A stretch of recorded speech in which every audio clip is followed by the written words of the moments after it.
الحمد لله نحمده ونستعينه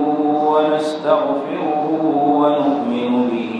ونتوكل عليه ونعوذ بالله من شرور أنفسنا ومن سيئات أعمالنا من يهده الله فلا مضل له ومن يضلله فلا هادي له ونشهد أن لا إله إلا الله وحده لا شريك له ونشهد أن سيدنا وحبيبنا ومولانا محمدا عبده ورسوله صلى الله تبارك وتعالى عليه وعلى آله وأصحابه وبارك وسلم تسليما كثيرا كثيرا أما بعد فأعوذ بالله من الشيطان الرجيم بسم الله الرحمن الرحيم ولتكملوا العدة ولتكبروا الله على ما هداكم ولعلكم تشكرون وقال النبي صلى الله عليه وسلم هو شهر أوله رحمة وأوسطه مغفرة وآخره عتق من النار وقال عليه الصلاة والسلام تحروا ليلة القدر في السبع الأواخر من رمضان وعن عائشة رضي الله عنها أن النبي صلى الله عليه وسلم يجتهد في العشر الأواخر ما لا يجتهد في غيره آمنت بالله صدق الله مولانا العظيم وصدق رسوله النبي الكريم ونحن على ذلك من الشاهدين والشاكرين والحمد لله رب العالمين. بزرگان محترم اور میرے عزیز ساتھیوں، اللہ سبحانہ و تعالی کا ہم سب پر انتہائی عظیم انعام اور فضل ہوا کہ یہ مبارک مہینہ اللہ تعالیٰ نے ہمیں عطا فرمایا، اور اس مبارک مہینے کی مقدس گھڑیوں میں اللہ سبحانہ و تعالیٰ نے ہمیں روزہ رکھنے اور عبادات کی توفیق عطا فرمائی۔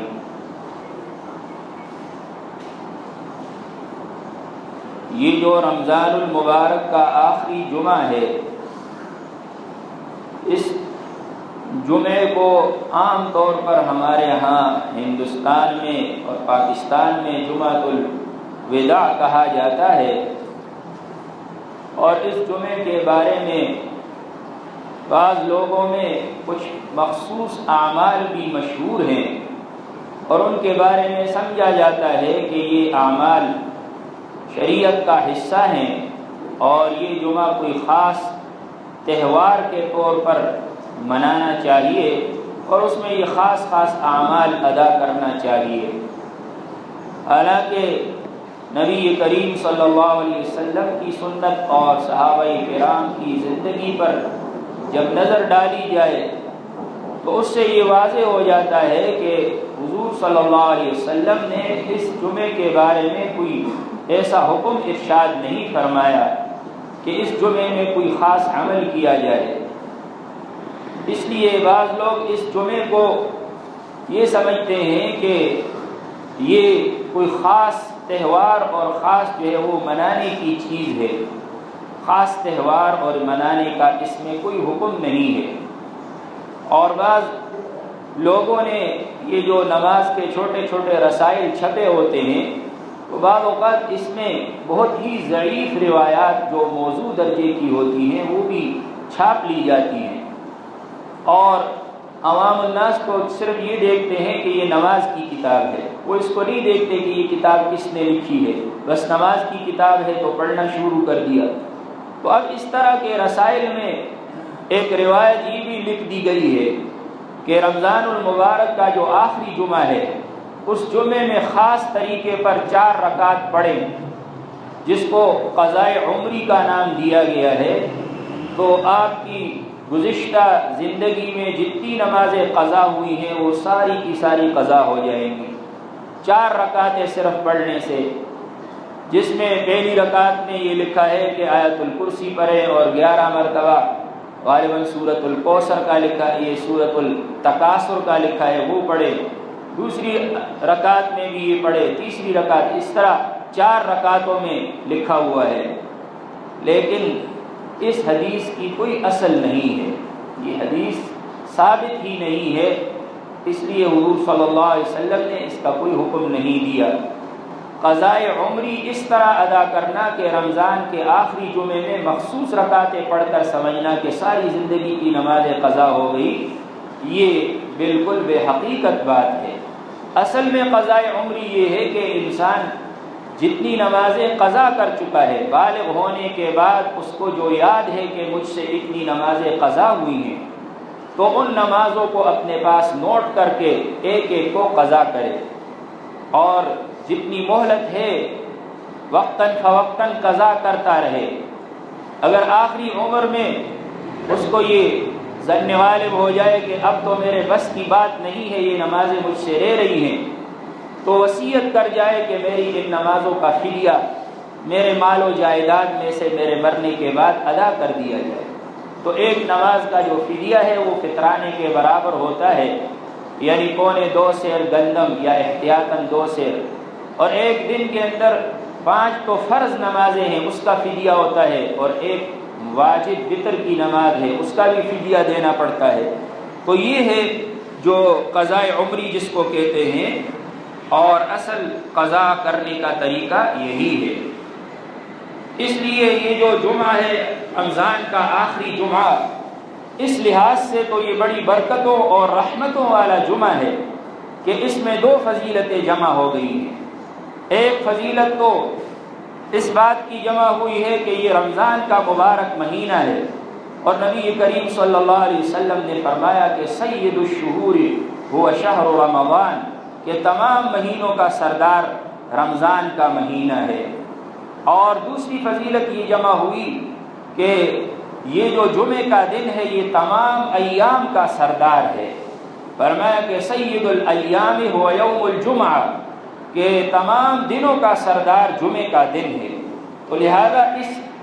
24 گھنٹے میں 2 فضیلتیں جمع ہوئی۔ ایک یہ فضیلت کہ یہ رمضان المبارک کا مہینہ ہے، اور پھر آخری عشرہ ہے، آخری عشرے کی پہلے 2 عشروں کے مقابلے میں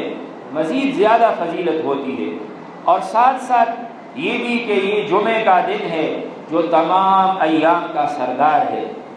اور پھر چونکہ رمضان المبارک کا مہینہ اختتام پذیر ہونے والا ہے، آخری جمعہ ہے، تو اس لحاظ سے اگر اس کو جمعۃ الوداع بھی کہہ دیا جائے تو کوئی حرج کی بات نہیں ہے، جیسے کہ حضور صلی اللہ علیہ وسلم کے حج کو کہتے ہیں حجۃ الوداع، الوداعی حج ہے یہ۔ اور طواف کو، جو آخری طواف حج میں کیا جاتا ہے، اس کو کہتے ہیں طواف وداع، یعنی ایسا طواف جو الوداعی طواف ہے۔ تو اس لحاظ سے اگر یوں کہے کہ یہ الوداعی جمعہ ہے،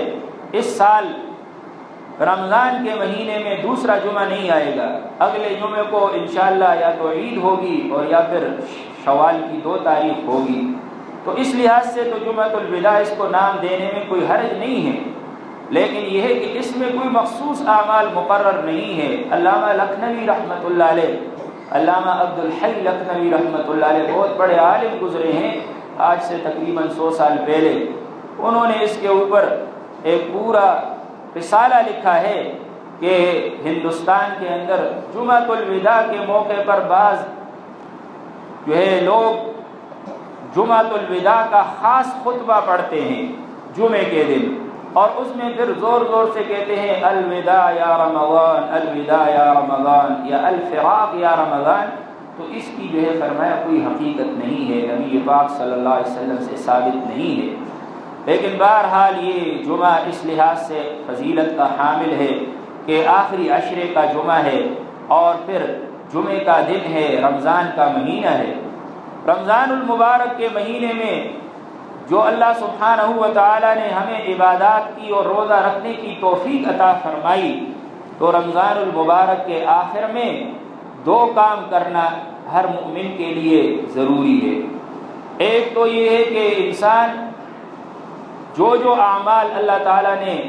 ہمیں جن جن اعمال کی توفیق عطا فرمائی ہے اس پر اللہ سبحانہ و تعالیٰ کا شکر ادا کرے۔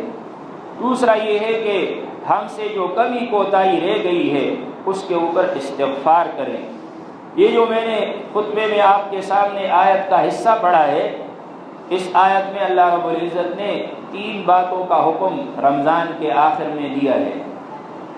اس آیت کی ابتدا تو ہوتی ہے شہر رمضان الذی انزل فیہ القرآن سے، اور آخر میں اللہ تعالیٰ نے 3 باتوں کا حکم فرمایا۔ پہلی بات فرمایا وَلِتُكْمِلُوا الْعِدَّةَ، اور تاکہ تم روزوں کی گنتی پوری کر لو، یہ پہلا حکم ہے۔ تو اس میں ایک عجیب و غریب انداز میں اللہ رب العزت نے ہمیں ایک خوشخبری سنائی ہے، وہ یہ ہے کہ بسا اوقات ہمیں یہ خیال ہوتا ہے کہ روزہ تو ایک بہت بڑا فریضہ ہے، اور حضور صلی اللہ علیہ وسلم کس طرح روزہ رکھتے تھے ہم پڑھتے ہیں فضائل اعمال کی کتاب میں، تو بعض اوقات ہمیں خیال ہوتا ہے کہ ہم تو روزے کا حق ادا نہ کر سکے، ہم سے تو روزے میں کتنے گناہ ہوئے، کوتاہیاں ہوئی، اور عبادات میں ہم سے غلطیاں ہوئی، تو ہم تو اس کا حق ادا نہ کر سکے۔ تو اللہ سبحانہ و تعالیٰ اس جملے میں یہ ہمیں سبق سکھانا چاہتے ہیں کہ تم تو روزے کا حق ادا کر ہی نہیں سکتے، تم کہاں میری عبادت کا حق ادا کر سکتے ہو؟ بس تمہارے ذمہ یہ ہے کہ وَلِتُكْمِلُوا الْعِدَّةَ، کہ تم گنتی کے ایام پورے کر لو، یعنی روزہ رکھ کر تم 29 یا 30 جو گنتی ہے وہ مکمل کر لو۔ اگر تم نے مکمل کر لیے تو میری رحمت اتنی وسیع ہے، اتنی وسیع ہے کہ میں نہ صرف یہ کہ تمہارے ان روزوں کو اور عبادات کو قبول کر دوں گا، بلکہ اس میں جو غلطیاں اور خطائیں ہوئی ہیں ان کو میں نیکیوں سے تبدیل کر دوں گا۔ یہ اللہ رب العزت کی طرف سے اس میں اعلان ہے، اور اس کی دلیل یہ ہے کہ حضور صلی اللہ علیہ وسلم نے ارشاد فرمایا ہے کہ جب عید کے دن روزے دار جمع ہوتے ہیں نماز عید کے لیے، تو اللہ سبحانہ و تعالی فرشتوں کے اوپر فخر فرماتے ہیں، اور فرشتے سے کہتے ہیں کہ دیکھو جب میں انسان کو پیدا کر رہا تھا تو تم اس وقت کہہ رہے تھے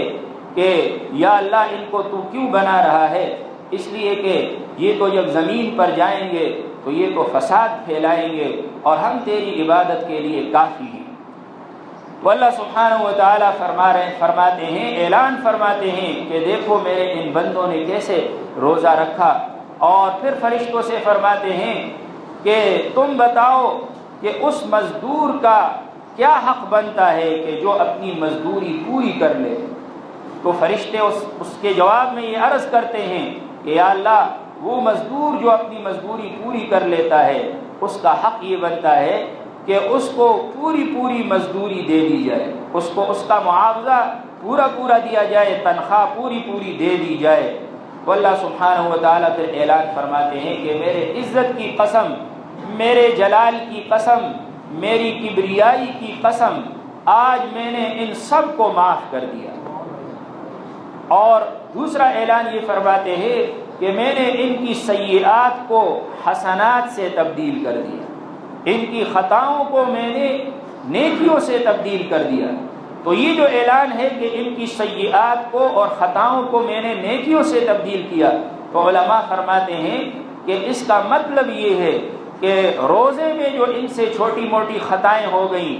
کسی کو جو ہے وہ روزے کے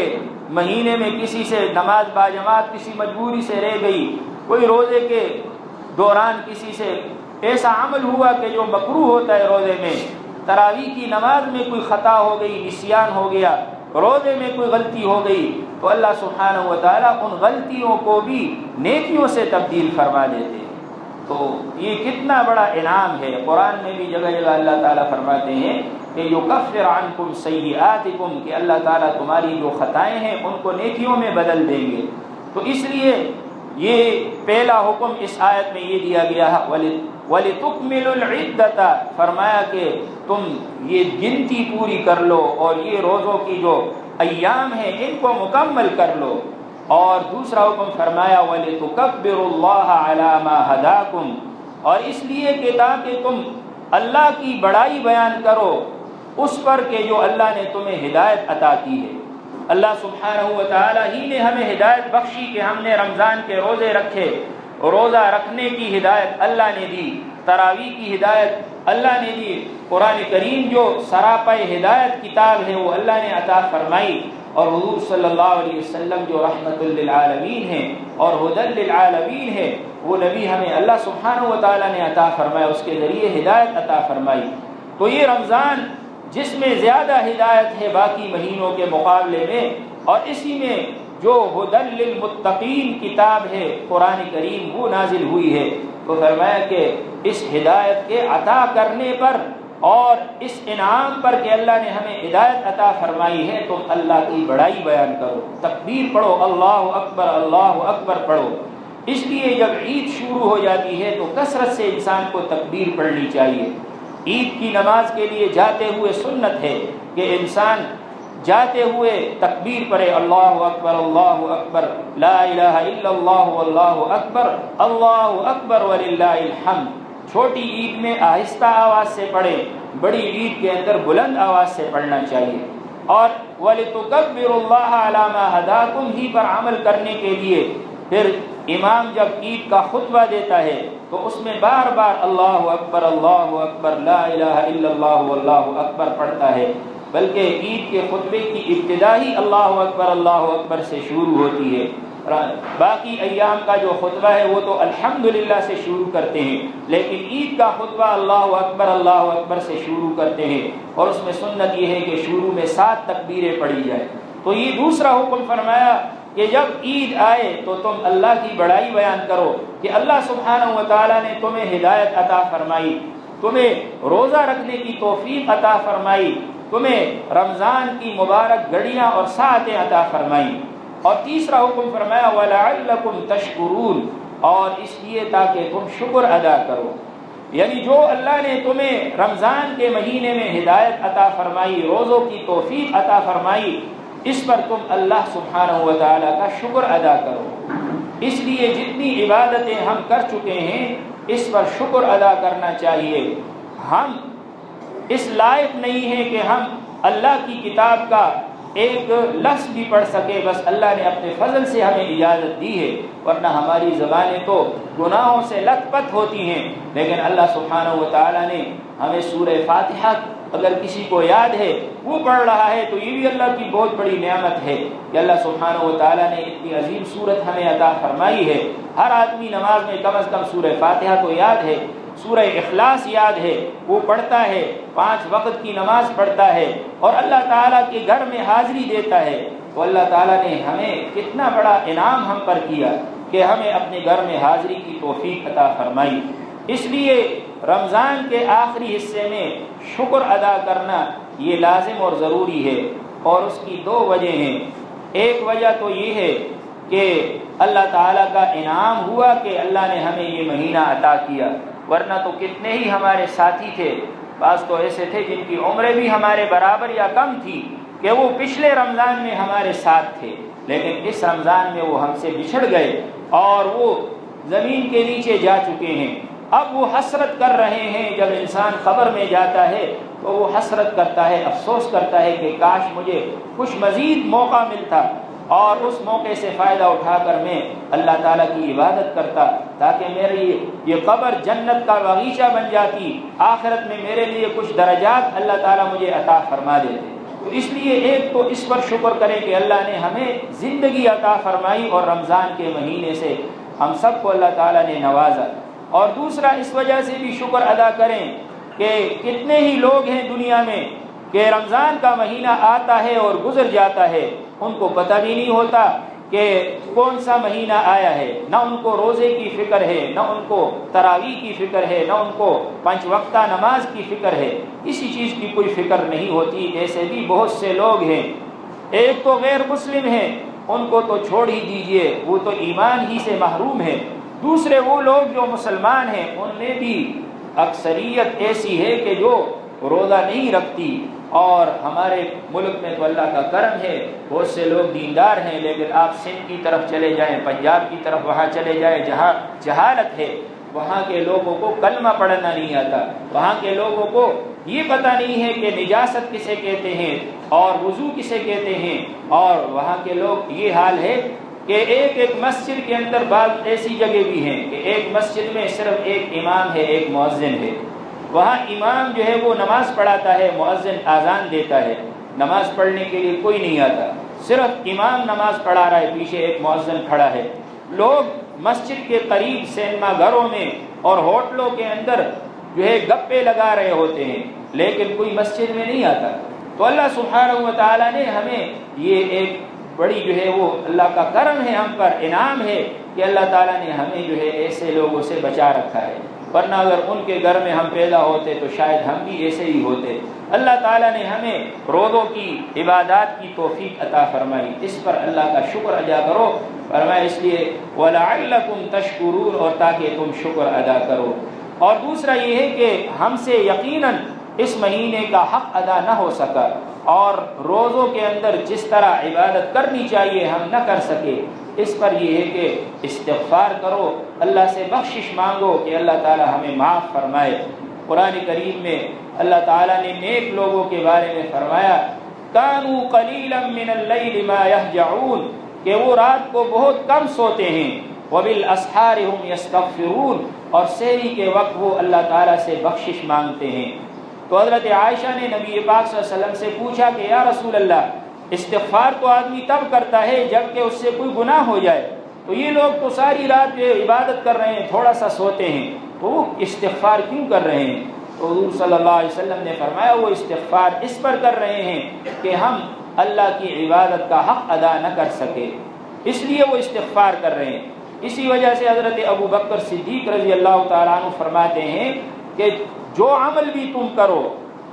چاہے چھوٹا عمل ہو بڑا عمل ہو، جو بھی عمل کرو، اس کے آخر میں دو چیزیں اور 2 اعمال ضرور کرو۔ ایک تو یہ ہے کہ اللہ کا شکر ادا کرو کہ اللہ نے اس کی توفیق عطا فرمائی، دوسرا یہ ہے کہ اس پر استغفار کرو کہ اس میں جو کمی کوتاہی رہ گئی وہ میں ادا نہ کر سکا، تو اس پر جو ہے انسان استغفار کرے۔ اور تیسری بات، جو آخری ایام میں ایک نبی کریم صلی اللہ علیہ وسلم کی حدیث کو بار بار یاد کرنا ضروری ہے۔ ویسے تو الحمدللہ سب کو وہ حدیث آتی ہی ہوگی، کئی دفعہ سن چکے ہیں کہ حضور صلی اللہ علیہ وسلم محراب اور ممبر پر تشریف لائے تو آپ صلی اللہ علیہ وسلم نے ممبر پر پہلا قدم رکھا تو فرمایا آمین، دوسرا قدم رکھا فرمایا آمین، تیسرا قدم رکھا تو فرمایا آمین۔ تو صحابہ نے بعد میں پوچھا کہ آج تو آپ نے ایسا کام کیا جو پہلے نہیں فرماتے تھے، تو آپ صلی اللہ علیہ وسلم نے فرمایا جبریل امین میرے پاس آئے تھے، جب میں نے پہلا قدم رکھا تو جبریل امین نے مجھ سے یہ کہا کہ جو شخص اپنے والدین کو یا ان میں سے کسی ایک کو بڑھاپے کی عمر میں پالے اور وہ اپنی گناہ نہ بخشوا سکے تو اس کے لیے ہلاکت ہو۔ یعنی والدین کی خدمت اس کے لیے ایک عظیم موقع ہے، ایک ہو یا دونوں ہوں، ان کی کچھ خدمت کر لے، تھوڑی خدمت بھی ان کی اللہ کے ہاں بہت بڑا مقام رکھتی ہے۔ اور حدیث میں آتا ہے کہ جب انسان اپنے والد یا والدہ کو رحمت کی نگاہ سے دیکھتا ہے تو اللہ تعالیٰ اس کو ایک مقبول حج کا ثواب عطا فرماتے ہیں۔ تو اس لیے فرمایا کہ جو والدین کو پانے کے باوجود وہ اپنی مغفرت کا سامان نہ کر سکا اس کے لیے ہلاکت ہو۔ تو حضور صلی اللہ علیہ وسلم نے فرمایا آمین۔ پھر دوسری سیڑھی پر قدم رکھا تو فرمایا کہ جس کے سامنے آپ صلی اللہ علیہ وسلم کا نام نامی ذکر کیا جائے اور وہ درود نہ پڑھے تو اس کے لیے ہلاکت ہو۔ تو حضور صلی اللہ علیہ وسلم نے فرمایا آمین۔ تیسری سیڑھی پر قدم رکھا تو فرمایا کہ جو شخص رمضان کا مہینہ پائے اور رمضان کے مہینے کو پانے کے باوجود وہ اپنی مغفرت اور بخشش نہ کروا سکا تو اس کے لیے ہلاکت ہو۔ تو حضور صلی اللہ علیہ وسلم نے فرمایا آمین۔ تو بد دعا دے رہے ہیں فرشتوں کے سردار اور آمین کہہ رہے ہیں انبیاء کے سردار، تو اس سے بڑھ کر کیا بد دعا ہو سکتی ہے؟ اس لیے اس حدیث کو سن کر اور اس کو پڑھ کر انسان کو رمضان کے آخری مہینے میں بار بار اپنے تمام گناہوں سے توبہ اور استغفار کرنا چاہیے، اس لیے کہ یہ بد دعا حضور صلی اللہ علیہ وسلم کی طرف سے اور جبریل امین کی طرف سے کیوں دی گئی؟ حالانکہ حضور صلی اللہ علیہ وسلم تو بد دعا بہت کم دیتے تھے اور آپ صلی اللہ علیہ وسلم تو دعائیں اکثر دیا کرتے تھے۔ تو فرمایا کہ یہ اس لیے کہ رمضان کے مہینے میں قدم قدم پر اللہ سبحانہ و تعالیٰ کی رحمت انسان کو معاف کرنے اور بخشنے کا بہانہ ڈھونڈتی ہے، اس لیے احادیث میں فرمایا کہ جو شخص رمضان کا روزہ ایمان اور احتساب کے ساتھ رکھے تو سارے گناہ پہلے معاف ہو جاتے ہیں۔ اور ایک روایت میں فرمایا کہ من قام رمضان ایمانا و احتسابا غفر له ما تقدم من ذنبه، جو رات کو رمضان میں کھڑا رہا اور تراویح میں تہجد میں اس نے قیام اللیل کیا، اس کے سارے گناہ معاف ہو جاتے ہیں۔ اور فرمایا کہ من قام لیلۃ القدر ایمانا و احتسابا غفر له ما تقدم من ذنبه، کہ جو لیلۃ القدر کی رات میں کھڑا رہا ایمان اور ثواب کی امید سے تو اس کے سارے گناہ معاف ہو جاتے ہیں۔ پھر فرمایا کہ روزانہ افطاری کے ٹائم اللہ تعالی ہزاروں لوگوں کو جہنم کی آگ سے آزاد فرماتے ہیں، اور فرمایا کہ افطاری کے وقت انسان کی ایک دعا ضرور قبول ہوتی ہے، اور رات کو اللہ سبحانہ و تعالیٰ کی طرف سے اعلان ہوتا ہے کہ الا هل من مستغفر فاغفر له، کہ سنو کیا کوئی ہے جو استغفار کرے، اپنے گناہوں پر بخشش مانگے کہ میں اس کی بخشش کروں۔